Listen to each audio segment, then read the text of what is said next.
Mga do's and don'ts sa mga kasunduluhan sa pagsasakato para ng AFP Internal Peace and Security Program sa mga lalawigan ang inilatag ni AFP Chief of Staff General Gregorio Pio Katapang Jr. sa mga opisyales at civilian personnel ng Civil Relations Service ng AFP na pinamunuan ni Brigadier General Romeo Gan. Sinabi ni Katapang na sa anumang larangan ay mahalagang mapangalagaan ang karapatang pantao ng bawat mamamayan, maging ito man ay kalaban ng Estado, maging sa mga kriminal.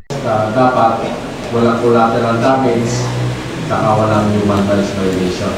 Sa pagbisitang ito ni Katapang sa punong tanggapan ng Civil Relations Service ay kanyang pinalala ang tamang pagkipag-ugnayan sa lahat ng sektor ng lipunan para mapagtagumpayan ang minimithi ng gobyernong kapayapaan. Lahat kakausapin mo, intensify yan.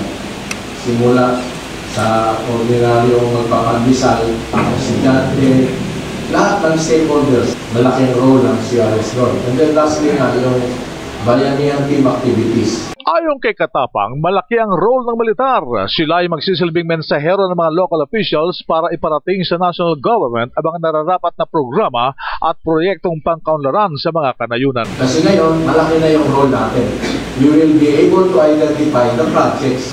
Kasi yung national budget natin, ang gusto ni Presidente, consulted with the people. In the barrios, in the barangays, in the municipalities, and in the provinces. Ang pahayag at paliwanag ni AFP Chief of Staff General Gregorio Pio Katapang Jr. sa Campo Aguinaldo. Yan ang DCRS News, RH911 Bing Formento naglilingkod sa pagbabalita.